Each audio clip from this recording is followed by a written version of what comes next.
on a un changement brusque qui nous arrive, il faut accepter de craquer. À un moment donné, il faut que tu constates, tu acceptes de t'asseoir et de constater que ça ne fonctionne plus. Ce qui fonctionnait avant ne fonctionne plus maintenant. Je te souhaite vraiment de tout mon cœur pas avoir à sacrifier des choses qui sont très importantes et de pouvoir justement bien calibrer. Parce que des fois, si tu sacrifies ce qui est important, sans te rendre compte du niveau d'importance que ça a, tu vois, à l'instant T. En fonction de la saison dans laquelle on est, on va devoir sacrifier quelque chose. C'est pas grave. Qui peut sembler banal, mais il faut tout noter. Ne fais pas confiance à ta mémoire, ça ment. C'est faux. C'est faux que tu retiens tout, c'est faux. Les to-do list, c'est le secret pour éviter la procrastination. Quand je dis les to-do list, c'est-à-dire que tu as beaucoup de choses à faire, d'accord. Mais tu n'as que 24 heures dans une journée, 8 heures d'identité. Il reste 12. 12 là, tu vas manger un peu, tu vas causer un peu. Donc en vrai, tu n'as pas beaucoup de temps dans une journée. Il faut déconstruire aussi. Et puis tu n'as pas besoin même de beaucoup de temps dans une journée pour être productive. Bonjour les filles, alors bienvenue pour un nouvel épisode du Polé Podcast. Nous avons une invitée spéciale pour nous aider à parler d'organisation. Qui de plus, qui de mieux que Kimi Star. Bonjour Kimi. Applaudis tout ça. Bonjour Kimi. Bonjour Aïssa, Comment ça va? Ça va bien et toi? L'énergie, ça va? Oui. Mais aujourd'hui, là, bien comme c'est le début, on te sent pas. Non, en fait, je suis pas du matin. Je suis pas du matin. Et d'ailleurs, on va en parler peut-être ou pas en fonction des questions que tu vas me poser, mais Okay. Ça fait partie des choses dont je dois tenir compte dans comment je m'organise. Ok, mais je d'accord. suis pas du matin. Ok. Bon, comme vous le savez, on a notre Polé Box. Kimi, tu vas ouvrir la Polé Box et tu vas tirer une question. Chez Mélange. Ok.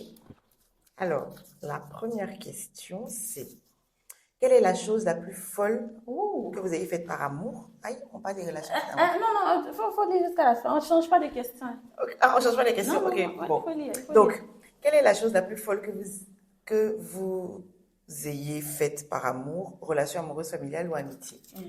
Le problème, c'est que j'ai fait beaucoup de folies par amour. Mais de toutes les folies,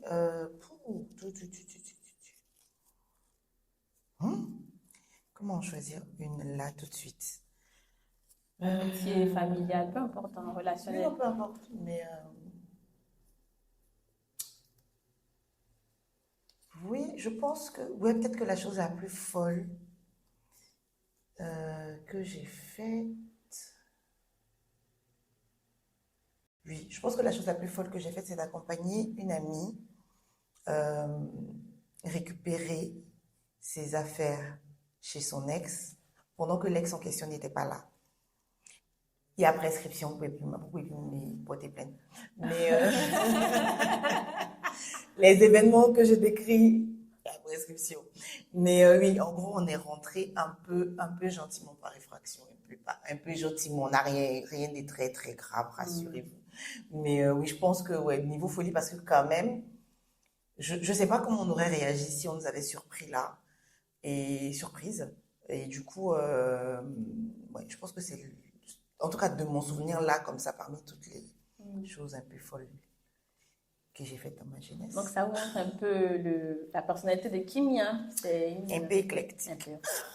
Donc Kimi, tu vas te présenter aux filles, aux femmes, pour dire qui. Nous on te connaît, mais sûrement que vous l'avez sûrement déjà vu sur vos écrans, mais l'eau va sortir fraîchement de sa bouche. Donc Kimi, tu peux te présenter s'il te plaît? Alors j'appelle Kimi Star, j'ai 35 ans, je suis née en septembre pour la petite histoire. September's baby, oh, we are here. Je suis ivoiro-camerounaise, moitié ivoirienne, moitié camerounaise. Dans la vie, je suis actrice, présentatrice télé. Je crée aussi du contenu pour des marques sur les réseaux. Fut un temps, je faisais du contenu aussi d'édification, d'encouragement, etc. Je vais peut-être sûrement reprendre. Je suis aussi une maîtresse de cérémonie sur des événements et c'est déjà pas mal. Ouais. Et c'est déjà pas mal. Donc, Kimi, est-ce que, moi, ma question, c'est de savoir, toutes ces choses que tu as citées, est-ce que c'était, par exemple, depuis que tu es toute petite, tu as toujours voulu dire, ah, je veux faire du cinéma, je veux être maîtresse de cérémonie, ou c'est au cours de ta vie que toutes ces choses sont venues, se sont présentées à toi? Alors, un peu des deux. Quand je dis un peu des deux, c'est que déjà toute petite, c'était souvent moi qui étais soit la porte-parole de la classe, même à l'école du dimanche, quand on avait besoin de quelqu'un pour prendre le micro, pour un peu faire un peu, on va dire, pour être MC, je peux dire ça comme ça. Ouais. C'était souvent moi Mm. qui me désignait, qui voulait le faire, qui était voilà, volontaire pour le faire, qui n'avait pas peur de le faire. J'ai jamais eu peur de me tenir devant des gens pour parler. Donc, on peut dire que les traces, les graines étaient déjà là depuis très, très, très longtemps. Mais en même temps, en faire un métier, ça n'a pas toujours été ma volonté parce que, disons que les métiers de l'audiovisuel, de façon générale, ont la réputation d'être des métiers de précarité. C'est pas les métiers où les gens gagnent le mieux leur vie. Ouais. Et comme pour moi, c'était très important de bien gagner ma vie, quand il a fallu choisir une orientation d'études, j'ai plutôt préféré faire du marketing, parce que je voulais être directrice marketing.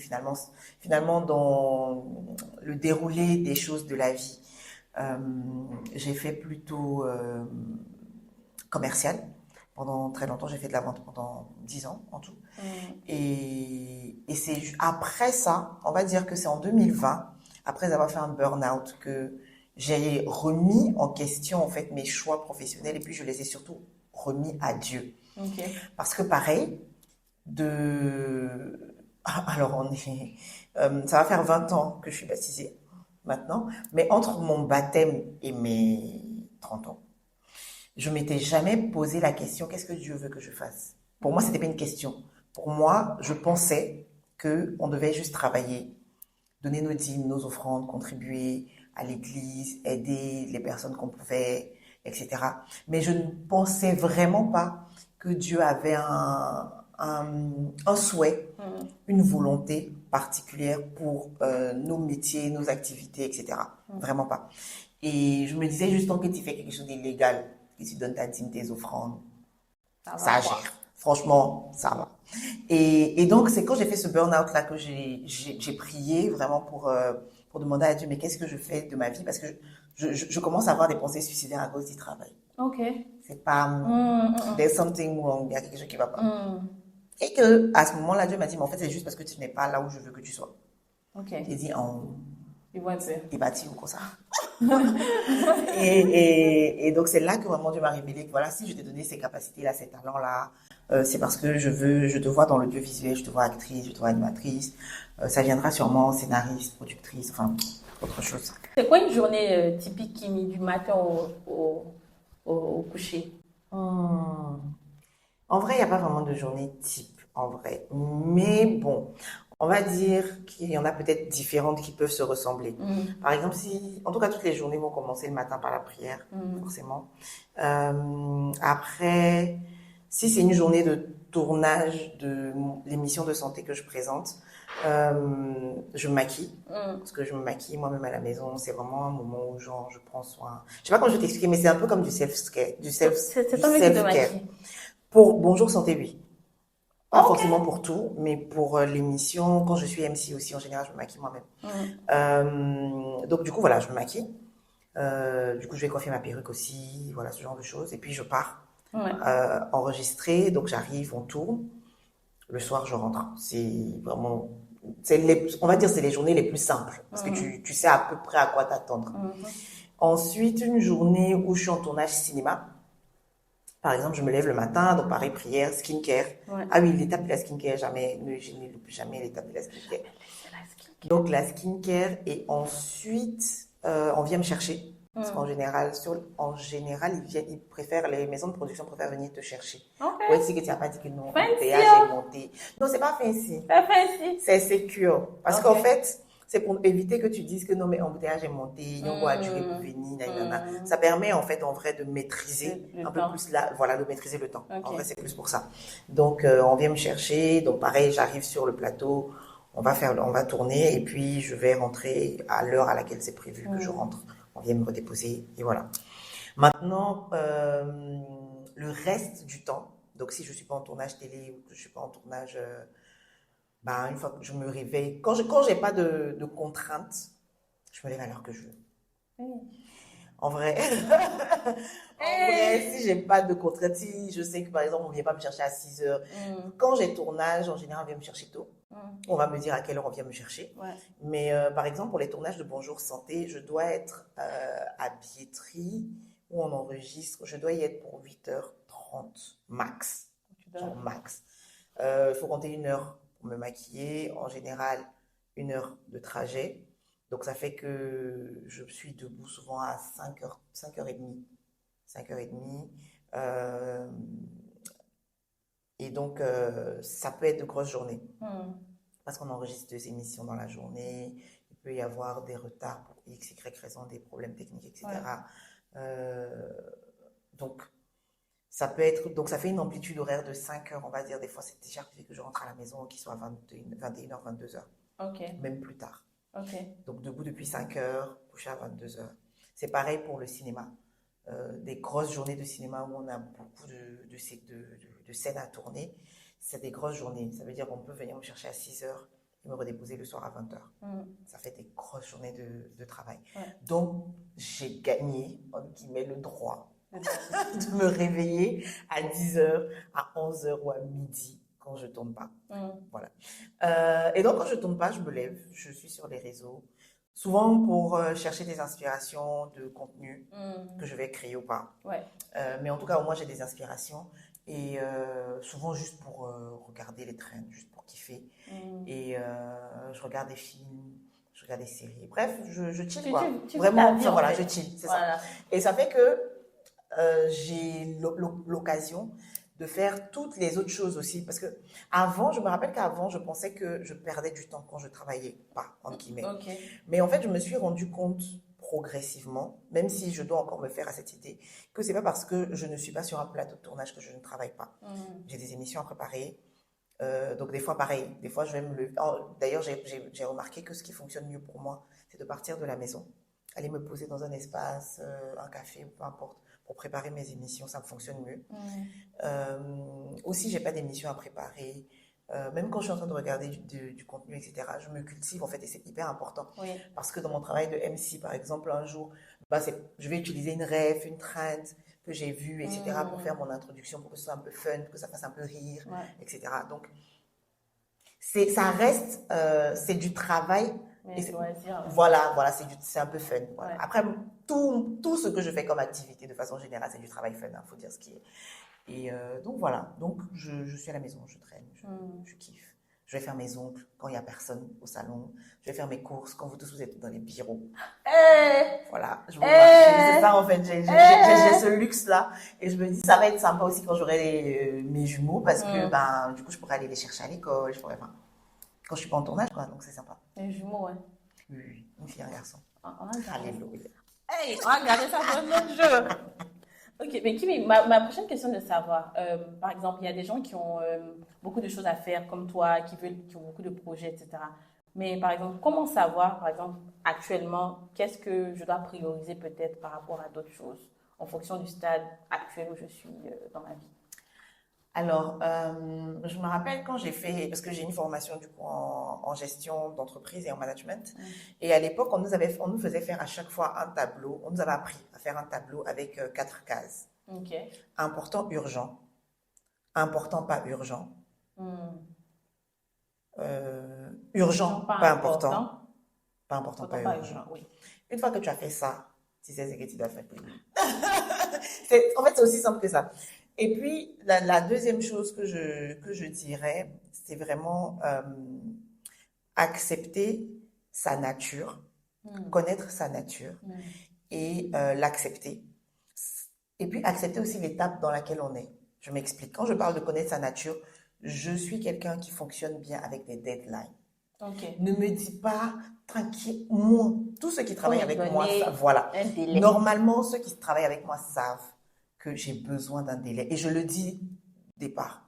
Je fonctionne bien avec des deadlines. Donc, Kimi, j'ai besoin de ça pour telle date. Idéalement, ne me donne pas la vraie deadline. garde-toi Un peu 2-3 jours d'image, d'image, voilà. on sait jamais. Mais je fonctionne très bien avec les deadlines. Et quand on me donne une deadline, je la respecte. Mhm. Après, je me dis, je préfère quand même que la personne te mette 2-3 jours de marge. Et ça arrive même que je fasse avant la deadline parce que je sais parce que pareil, comme je suis mon propre employeur, en guillemets, je suis prestataire sur plein de choses, mais je suis mon propre employeur. Ouais. Il peut arriver que toi, tu m'as donné ta deadline, etc. Mais entre-temps, par exemple, je sais que ce dernier jour-là, je ne pourrais pas parce que je serai MC, ou bien je serai en train de créer du contenu, ou bien je serai en train de faire X ou Y chose. Ouais. Donc, je vais te rendre ton truc un peu avant. Ou si je sais que, justement, je t'ai prévenu de mettre un peu des délais, je peux te rendre ça le lendemain. Ouais. Voilà. Mais j'essaie d'informer, en tout cas, et de demander des deadlines, etc. Et puis de m'assurer que la deadline n'est pas trop tight, n'est pas trop serrée. Voilà, c'est toujours dans le temps. Donc, je fonctionne comme ça. Je fonctionne, mon cerveau fonctionne bien à la pression. Et j'ai décidé d'arrêter de culpabiliser pour ça. Parce qu'il y a des gens qui aiment bien faire les choses longtemps à l'avance, etc. Ouais. Moi, je ne suis pas comme ça. Moi, je planifie pour faire dans le temps imparti.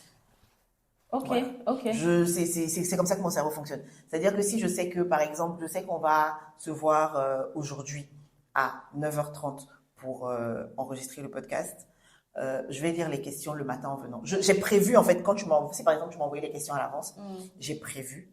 Au moment où tu m'as envoyé les questions à l'avance, là, j'ai dit, OK, mon trajet pour aller au podcast de chez moi, ça va me mettre 20 minutes. C'est les 20 minutes pendant lesquelles je vais lire les questions. Ce temps-là est imparti pour ça et il est imparti pour ça depuis 2 semaines. Ok. Tu vois. Mais je ne vais pas le faire avant. Ok. Voilà, parce que j'estime que justement, déjà... c'est pas important et c'est pas urgent. Ok. Quand ça va devenir important et urgent, tu vas le faire au moment où ce sera important et urgent. Tu vois. Mais les personnes qui ne sont pas comme ça peuvent avoir l'impression que je suis négligente parce que j'attends toujours la dernière minute. Et puis, il y a des gens qui sont beaucoup plus prévoyants, qui partent du principe qu'on ne sait jamais. Imagine maintenant sur le trajet, qu'il y a quelque chose, ton téléphone s'est éteint. Again, si mon téléphone s'est éteint, du coup, lire les questions ne devient plus important et urgent. Ça devient important, certes, mais pas urgent. Donc, ça passe en deuxième catégorie. L'urgence, c'est de brancher mon téléphone et de le rallumer. As simple as that. En tout cas, de décaler un peu les... C'est comme ça que mes 4 cases, là, c'est comme ça que les événements switchent, en fait, dans les 4 cases. Et c'est un peu comme les événements switchent un peu dans ces 4 cases. Donc, il faut accepter. Pendant très longtemps, j'ai culpabilisé parce que je suis entourée de gens hyper prévoyants qui font les choses à la vente. Chacun fait comme il veut et il faut accepter ça. Et donc, c'est pour ça que je dis accepter sa nature et puis accepter aussi la saison dans laquelle on est. Pareil. Enfin, non, avant d'arriver même à la saison, dans ma nature, je ne suis pas du matin. Je comprends ce que vous dites. Non, mais ça dépend aussi du travail. Non, ça dépend, je suis d'accord. Mais en fait, quel que soit le travail que j'ai fait, je ne suis pas du matin. Et c'est horrible à dire, mais on voit la différence. Moi, le moment où j'ai su que vraiment, je n'étais pas du matin, c'est quand un jour, parce qu'on a eu une grosse panne d'électricité toute la journée, on a dû commencer un tournage à 22h. Et quand on a fini, ma red chef m'a regardé et m'a dit, mais Kimi, en fait, t'as du punch, mais c'est incroyable. Et ça, je lui ai dit qu'effectivement, c'est comme ça. Mon niveau d'énergie n'est pas le même. Et ça ne veut pas dire que quand il y a des émissions que vous regardez de Bonjour Santé qui sont sympas, que j'ai commencé à 9h, c'était sympa quand même. Mais il y a plus de choses que l'émission qu'on a commencé à 22h soit un peu plus sympa que celle de 9h. Parce que mon niveau de concentration est au maximum après 16h. Mon niveau d'attention, tout, j'ai un pic d'énergie. Après, je commence à me réveiller réellement à 11h. That's how my brain works. Réellement. Avant, tout ce que j'ai fait avant, je le fais en mode... parce qu'on est dans une société, la société fonctionne avec ses codes. Il n'y a aucun souci. Ça ne veut pas dire que je ne le fais pas ou que je ne le fais pas bien, mais ça me demande beaucoup plus d'efforts de faire des choses avant 11h que de les faire à partir de 11h, midi, 13h. Là même, tu m'envoies une super belle question parce que peut-être qu'il y a des gens qui sont comme toi, qui ne sont pas forcément du matin, mais qui sont dans un travail où 7h. Ouais, ils doivent être. Comment est-ce qu'ils peuvent trouver ce petit équilibre, genre, alors, comme ma nature et puis ma réalité? Justement, c'est ce que je dis. Après, on est dans une société qui a ses codes, donc on fonctionne avec. Je pense que les personnes qui sont comme ça, elles vont développer naturellement une forme de résilience qui fait qu'elles vont fonctionner. Elles seront, j'ai pas envie de dire jamais, mais il y a des chances qu'elles ne soient pas au maximum Top de leur, de leur de leur, de leur performance. potentiel, de leur capacité. Mm. Mais elles vont faire quand même. Ça veut dire que ce qu'elles auraient pu faire en 10 minutes, si on avait demandé de le faire à 22 heures, elles le feront en 30 à 7 heures du Ouais. matin. Mais c'est pas grave, parce que de toutes les façons, personne ne s'attend à ce que tu le fasses en 10 minutes en vrai. Mm. Tu vois? Ouais. Donc, en vrai, c'est pas très grave, finalement. Mais je constate, et ça aussi, c'est quelque chose que j'ai accepté, mon cerveau fonctionne mieux plus tard dans la journée et la nuit. Alors, la nuit, waouh! C'est comme si. La nuit, c'est génial. Ouais. C'est comme si, genre. Et puis dans la douche aussi. Ok. Mais comment connaître sa nature? Comment on sait qu'on est plus... on dort, on se réveille, on sait que... comment on arrive à connaître sa nature? On observe, on constate. Enfin, c'est plus des constats finalement. C'est-à-dire que. Je dis une connerie. Si je dois préparer une interview, je vais me rendre, enfin moi personnellement, peut-être que c'est par habitude, mais je pense pas, parce que même quand j'étais commerciale à l'époque, mes rendez-vous de l'après-midi étaient toujours plus fun que mes rendez-vous du matin. Enfin bref. Donc c'est un constat. Tu constates que, par exemple aujourd'hui, quand je prépare mes interviews, si je dois absolument les préparer le matin, parce que par exemple je dis une bêtise, l'interview c'est à 15 heures. Et donc, ma dernière heure pour vraiment tout peaufiner, tout caler, il faut que ce soit le matin. Ouais. Ce sera le matin. Mais comme je dis, je vais constater que ça va me demander plus d'énergie, plus d'effort pour me concentrer. Déjà que je ne suis pas quelqu'un de concentré. Naturellement, voilà. Naturellement, je vais toujours vouloir rigoler. Moi, j'étais la fille sur tous les bulletins, c'était écrit bavarde, discrète, en classe, etc. J'ai besoin de mettre un peu de fun dans ce qui se passe. Il ne faut pas que ce soit trop sérieux, il ne faut pas que ce soit, sinon ça me stresse. Donc, cet effort de concentration-là sera beaucoup plus pénible pour moi le matin que le soir. Le soir, quand il est 22 heures, mon cerveau arrive plus facilement à se focus sur une seule tâche sans chercher de la distraction, sans chercher autre chose. Et donc, ça fait que vu que mon cerveau est focus, je finis plus vite. C'est juste s'observer en fait et remarquer un peu ce qu'on fait et comment on se sent et être à l'écoute de son corps aussi, c'est important. Maintenant, quand on s'observe et qu'on voit qu'il y a peut-être il y a des versions de nous qui ne nous servent plus forcément. Par exemple, moi, je me suis toujours dit que moi, je suis une go du matin. Mais quand tu vois ta vie, même tu sais que tu n'es pas une go du matin. Mais comme aussi la société doit aussi dit qu'il faut se réveiller, surtout une femme doit se réveiller à 8, à 7 heures. Comment tu sais, bon, ça ne va pas avec moi. Genre, comment est-ce qu'on on arrive à lâcher prise de cette version de nous qui ne nous sert plus forcément dans le stade actuellement dans lequel on est? Moi, j'ai été forcée de lâcher prise parce que c'est pas évident. En vrai, surtout quand on parle d'organisation, quand on parle de travail, quand on parle de bénévolat, par exemple, quand on parle de service, faut pas oublier qu'on n'est pas seul. Ouais, il y a des gens qui dépendent de nous. Et encore plus aujourd'hui avec la façon dont le travail est organisé, pardon, avec la façon dont le travail est organisé, quel que soit le métier qu'on fait, ce qu'on fait impacte le travail de quelqu'un d'autre. Oui. Donc, faut sortir un peu de cette vision égoïste de moi, je suis comme ça. Tu vois. C'est pas, je suis pas en train de dire que parce que je suis pas du matin, encore une fois, si je dois travailler le matin, mon travail ne sera pas de qualité. Par contre, ce que je dis, c'est que comme je sais que je ne suis pas du matin et que ça va me demander plus d'efforts, je sais aussi comment me mettre dans les dispositions pour ne pas craquer. Ouais. Tu vois, par exemple, en général, justement, si je sais que les seuls moments où je prends un petit déjeuner le matin, c'est quand je travaille. Okay. Si je ne suis pas sur un plateau de tournage, je ne prends pas de petit déjeuner le matin. Mais tu n'as pas faim souvent. Non, c'est même devenu comme c'est même devenu limite un réflexe. C'est-à-dire que quand je suis à la maison, parce que je sais que j'ai tout le temps. En fait, je sais que j'ai tout le temps pour manger. Okay. Je sais que j'ai tout le temps pour faire ce que je veux. Donc, j'ai pas besoin de prendre un petit déj. Alors que quand je suis sur un plateau, je sais que déjà mon énergie est basse. Ensuite, je ne maîtrise pas. Voilà, je vais devoir dépenser de l'énergie que je n'ai pas. Parce qu'il est 6 heures du matin, je n'ai pas. Donc, je vais devoir dépenser de l'énergie que je n'ai pas.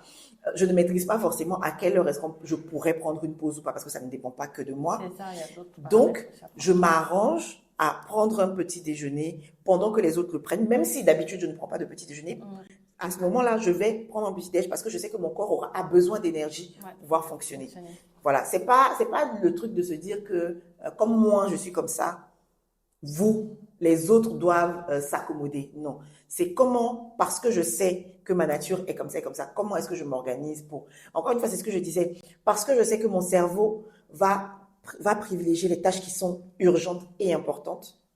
Je m'arrange à ce qu'on me donne des deadlines pour créer un effet d'urgence dans mon esprit. Et je m'arrange aussi à ce que la deadline, j'essaie en tout cas que la deadline ne soit pas trop serrée par rapport aux réels besoins de la personne pour pouvoir inclure une autre urgence. Parce que dès qu'il y a urgence, mon cerveau va vouloir gérer l'urgence et l'important. Ouais.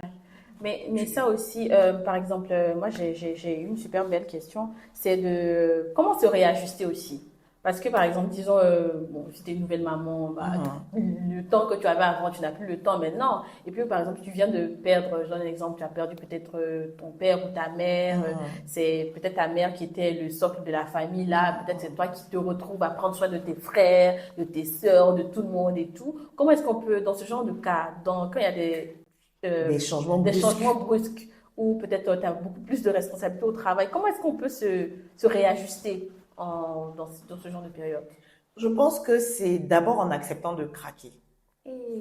C'est vrai. On est dans une société qui a diabolisé l'échec. Il faut regarder la Non, mais c'est vrai, on est dans une société qui a diabolisé l'échec, qui a diabolisé le fait de... Enfin, qui a tellement glorifié aussi le fait d'être fort, surtout pour les femmes. Il faut être une femme forte, il faut être résiliente, il faut être voilà, strong woman, etc., etc. Sauf que quand on a un changement brusque qui nous arrive, il faut accepter de craquer. Je pense que tu ne peux pas te réajuster si tu n'es pas passé par l'étape de OK, this is not working. Voilà. À un moment donné, il faut que tu constates, tu acceptes de t'asseoir et de constater que ça ne fonctionne plus. Ce n'est plus... ce qui fonctionnait avant ne fonctionne plus maintenant. Voilà. Par exemple, moi, dans mon cas, il a fallu que j'arrête, que je réalise que me lever tous les matins, quand j'ai fait ma reconversion professionnelle, pendant un temps, spontanément, je me levais quand même le matin tôt. Mais en fait, j'ai décidé de faire quoi? Pourquoi?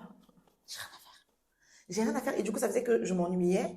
Je culpabilisais de m'ennuyer parce que je me dis, mais en fait, les autres s'ennuient pas, ils travaillent. This is not my life. Et il a fallu qu'à un moment donné, en fait, je sois au bord d'une petite déprime, on va dire, un peu de, tu vois, tu es mélancolique, tu es là, tu es triste, tu sais pas pourquoi. Juste parce qu'en fait, tu veux t'obliger à faire comme les autres, mais tu n'es pas les autres. Et le pire dans tout ça, c'est que souvent même les autres, entre guillemets, auraient aimé avoir toi, ta façon de t'organiser. Parce que par exemple, comme je dis, moi je peux aller faire mes courses à 11h et mardi matin quand vous êtes assis au bureau, tu vois. Et j'ai le temps du coup de causer avec les caissières. Le supermarché à côté de chez moi, elles me connaissent tout, on rigole, on arrive, on cause et tout machin. J'ai dit que la vie est chère, tout ça.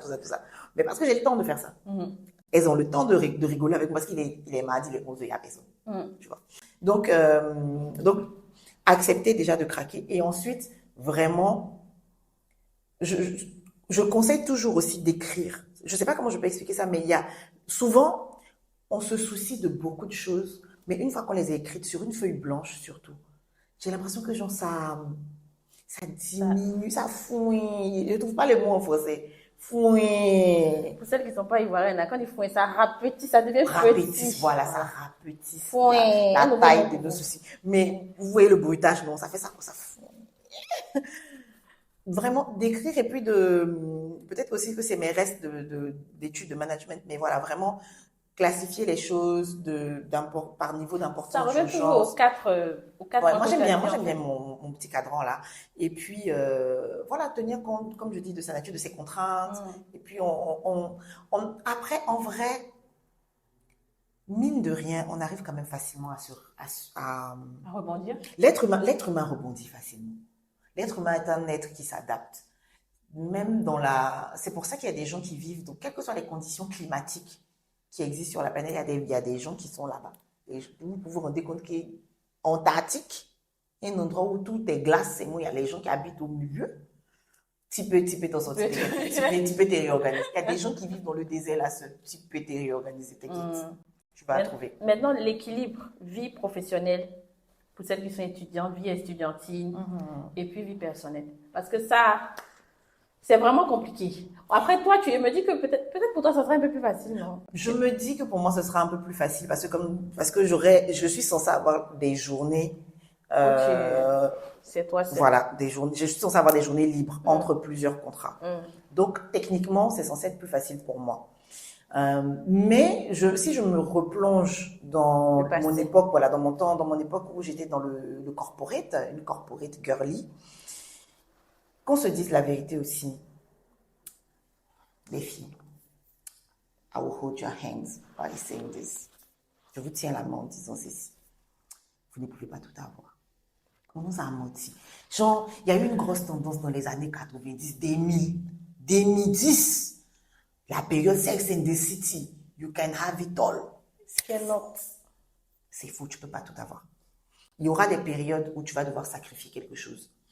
Je te souhaite, vraiment de tout mon cœur, je te souhaite de ne pas avoir à sacrifier des choses qui sont très importantes et de pouvoir justement bien calibrer. Parce que des fois, si tu sacrifies ce qui est important, sans te rendre compte du niveau d'importance que ça a, tu vois, à l'instant T.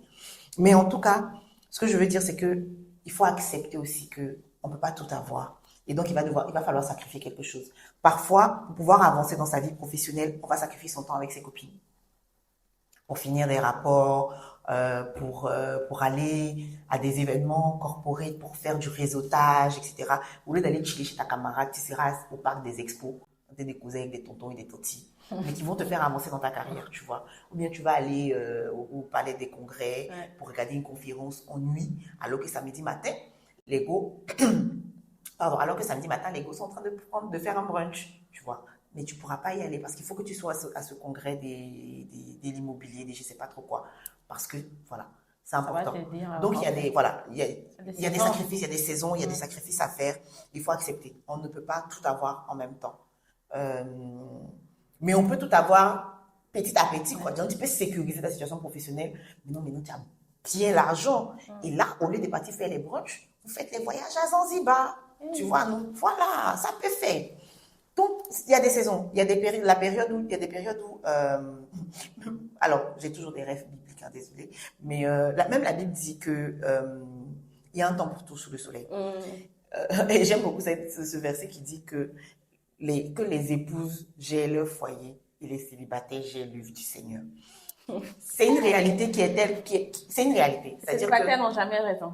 Non, c'est ta raison qu'elle a de gérer l'œuvre du Seigneur. Mais faut justement, quand la saison changera, quand tu seras marié, il faudra aussi accepter que tu ne pourras pas être aussi disponible avec tes copines. Tu ne pourras pas être aussi disponible même dans l'église. C'est pas pour dire que tu ne vas plus servir, c'est pas pour dire que tu vas plus servir, c'est pas pour dire que tu vas plus servir. C'est des attention. Mais peut-être que tu ne pourras pas servir autant ou de la même manière. Peut-être que voilà, par exemple, tu vas devoir changer de département parce que par exemple le soir, entre deux tétés d'un nourrisson, tu arrives à faire, je dis une connerie, mais faire de la correction, faire de la lecture et de la correction de textes pour le pasteur ou bien pour l'église, ou bien tu arrives à faire du contenu, à faire du graphisme, etc., peu importe ce que tu fais. Mais parce que justement, tu as un bébé allaitant, tu pourras pas être dans un groupe musical. Parce que tu ne peux pas allaiter l'enfant en chantant, tu vois. Donc, je caricature, je grossis le trait, je caricature, mais c'est pour dire que faut accepter des sacrifices, faut accepter le fait que, en fonction de la saison dans laquelle on est, on va devoir sacrifier quelque chose. C'est pas grave, ça va, tu peux y rattraper, t'aimer. Si on veut résumer ce que tu as dit là, c'est que tout revient en fait aux 4 points importants, urgents, pas importants, les 4 cases en fait. Parce que si tu veux être mieux organisé, il faut savoir, il faut faire les catégories. Comme ça, tu sais que ça, je peux faire, ça peut attendre, je peux déléguer, je peux passer à d'autres personnes. Ok. Donc les filles, n'essayez pas de tout charger sur votre tour. Surtout pas. Voilà. J'ai oublié une chose aussi qui peut sembler banale, mais il faut tout noter. Ne fais pas confiance à ta mémoire, ça ment. C'est faux. C'est faux que tu retiens tout. C'est faux. Note tout. Peu importe que ce soit dans un agenda, chacun a sa façon de fonctionner. Moi, je note tout dans mon téléphone parce que mon téléphone, il y a 99,9% des chances que mon téléphone soit avec moi quand j'en ai besoin, tu vois. Mais il faut tout noter. Note tout, mets-toi des rappels, mets les petites couleurs, note tout. Moi, maintenant, même les événements, c'est-à-dire qu'au début, je notais seulement les événements professionnels. Et puis, quand j'ai commencé à louper des anniversaires, etc., je note toutes les dates d'anniversaire pour me rappeler de souhaiter joyeux anniversaire aux gens.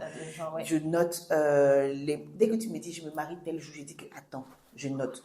Et qui me vient, on va passe me voir cette semaine, je te demande cette semaine quand exactement. Deadline. Parce que si je n'ai pas si je n'ai pas écrit, je ne vais pas venir. Encore, c'est dit la vérité. Tu vas oublier, oui. Je vais oublier. Je vais oublier, je serai à la maison, mais j'aurai la flemme. Alors que si on a un rendez-vous, justement, tu passes ça veut dire que mardi soir, si j'ai noté dans mon agenda que mercredi matin à 10h, je viens voir Aïssa, tu passes en n'importe quel jour. C'est ça. Donc, note tout, s'il te plaît. Ne te dis surtout pas que non, mais j'ai une bonne mémoire, c'est faux.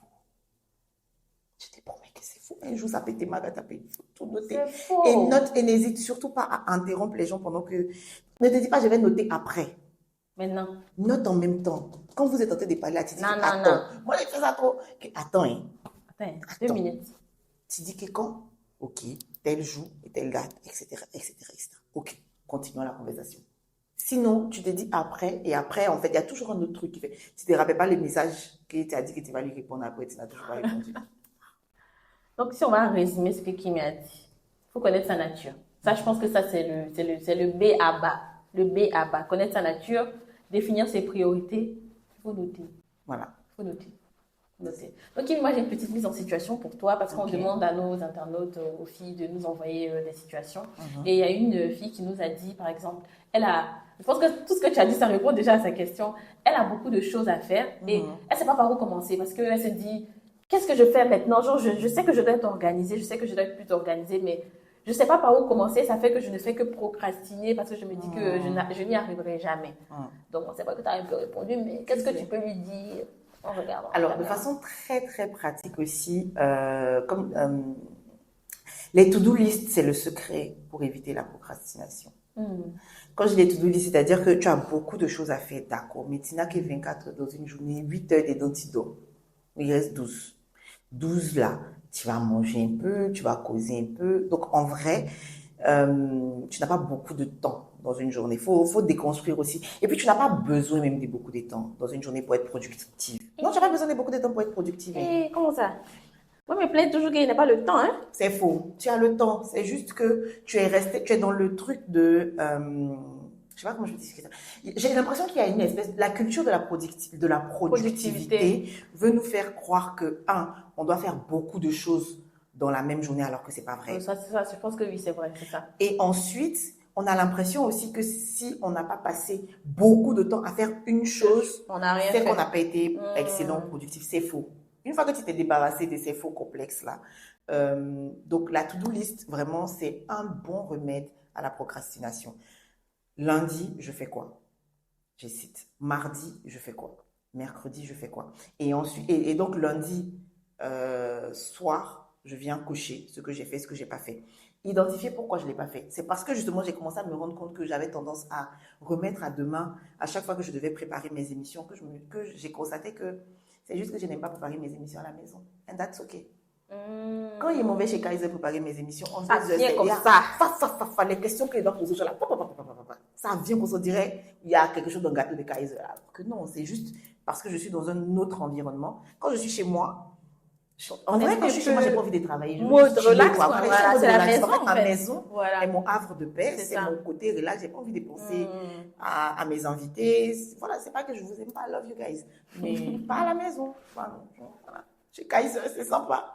Donc, quand je suis quand je suis dans un café, dans un espace de coworking, etc., mes idées, tout mon corps passe en mode productivité, pour le coup, en mode work. C'est comme si le working mode est activé. Et donc, voilà, en 2-3 heures, c'est réglé. Alors que je vais mettre 5 ans. Pareil, je me suis rendu compte aussi que si on finit une réunion et qu'il y a vraiment un truc important que je dois faire dans la journée, où on est assis là, vous êtes parti, vous avez fini la réunion, vous êtes parti. Il est fait en même temps. Il est fait en même temps. Parce que quand il va me lever pour partir, je ne vais plus vouloir le faire. Je suis sortie, dès que vous m'avez sorti du mood de la réunion, et puis en plus, il m'en va chez moi, flemme. Donc la spontanéité aussi. Donc la spontanéité, voilà, avoir de la spontanéité. Mais tout ça, tu te rends compte quand tu commences à avoir des to-do list, que tu commences à analyser pourquoi est-ce que je ne l'ai pas fait, sans te mentir et sans te culpabiliser.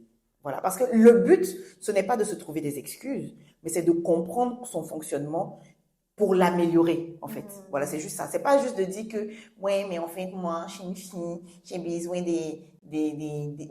d'espaces verts, tu vois, pour créer. D'accord.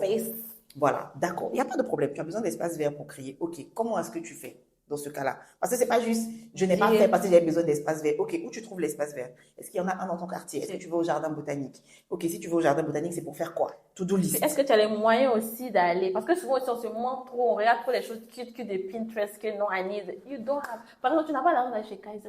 Papa chez Kaiser, non, mais il y a des petits coins. Il y a des petits coins. Tu vois, on ne peut pas te dire que. Non, tu n'es pas obligé d'aller chez Kaiser forcément. Selon ce que tu as aussi comme Oui, non, bien sûr, bien sûr. Et puis, des fois, même, ça peut ne pas être dans un endroit. Ça peut être chez ta camarade. Hein. C'est fou, mais par exemple, quand je vais chez, si je vais chez Audrey pour travailler, ou bien chez, non, chez Audrey, ça ne peut pas marcher. Ni chez Pluriel d'ailleurs. Mais je sais que, non, en vrai. Personne, oui, chez Sonia, par exemple, voilà, chez Sonia, j'arrive à travailler. J'arrive à travailler, voilà, j'arrive à me mettre en mode work. Chez certaines personnes, des fois, tu peux juste aller chez ta camarade. Des fois, tu peux aller, faut faire genre comme si tu t'en vas saluer ta maman à son bureau. Mais le fait, genre, tu vas avec elle au travail, mais le fait juste d'être dans un environnement, tout le monde est dans le bureau, là, t'es avec, tu t'assois dans la salle d'attente, tu vas avec ton ordi, il y a toujours moyen de tricher, il y a toujours moyen de trouver un endroit, une solution ou un truc. Mais voilà, l'idée, c'est d'identifier les causes parce que il n'y a pas que la paresse qui fait qu'on ne travaille pas. Parce qu'il y a ça aussi, souvent, quand on procrastine beaucoup, les gens autour vont juste labelliser elle est paresseuse. Des fois, c'est vrai. Don't get me wrong. Des fois, c'est vrai. Mais des fois, c'est juste encore une fois que tu n'as pas encore bien maîtrisé ta nature. Et une petite parenthèse aussi pour la paresse. Je crois qu'il y a quelqu'un qui m'a vraiment déculpabilisée d'être paresseuse. C'est vraiment un de mon... Oui, non, j'ai un petit côté paresseux, il faut dire ce qui est. C'est un de mes mentors, tonton Christian, qui m'a dit un jour, il m'a dit... La paresse est l'un de tes meilleurs atouts parce que ça va te montrer le chemin pour faire les choses de façon efficace et rapide. Si tu peux développer ça un peu parce que ça ne rentre pas encore. C'est parce que quelqu'un était paresseux qu'il a créé une machine à laver. Puis il ne voulait pas la laver. La paresse entraîne ton cerveau à trouver un moyen rapide et efficace parce que tu n'as pas envie de recommencer. S'il y a une chose que tu ne veux surtout pas, c'est recommencer. Donc, la paresse entraîne ton cerveau à trouver un moyen rapide et efficace pour résoudre des problèmes. Donc, il ne faut pas forcément culpabiliser d'être paresseux. Maintenant, il ne faut pas rester dedans. Il faut justement aller à l'étape où tu trouves des moyens rapides et efficaces. Et les gens les plus pragmatiques sont souvent les plus paresseux. Parce que ils sont flemme. On n'a pas ça là, on ne veut pas faire ça deux fois. Qui me dit qu'il ne faut pas rester dedans? On reste juste pas dedans. On passe à l'étape de trouver une solution et on applique la solution. Mais oui, c'est une façon aussi de faut accepter que non, moi je n'aime pas travailler. Je suis pas la fille je n'aime pas fournir d'efforts. Donc tout ce que je vais faire pour rendre une tâche plus facile, plus rapide et plus efficace, de telle sorte à ne pas avoir à le refaire. Oh, believe me, I will find a way. I will find a way. Mais nous sommes vraiment à la fin de cette émission. Et Kimi, pour toi, quelle est la prochaine femme que nous devons inviter et pourquoi? Vous avez des invités? Une seule. Moi, j'avais quelqu'un. Mais je dirais Mouna. Mouna Estelle. Deux fois qu'on la cite. Ça fait 2 fois qu'on la cite. Donc, je dirais Mouna parce que j'aime beaucoup sa personnalité et puis son univers professionnel qui peut paraître très contradictoire parce qu'elle travaille beaucoup, elle a un côté très artistique et en même temps, elle est pasteur. Donc, des fois, tu vas la voir si un concert, face un peu en mode ziggy, et puis une autre jour, tu vas la voir un peu ça, et tu manies, puis elle parle avec puissance et autorité, les choses de la Bible, etc.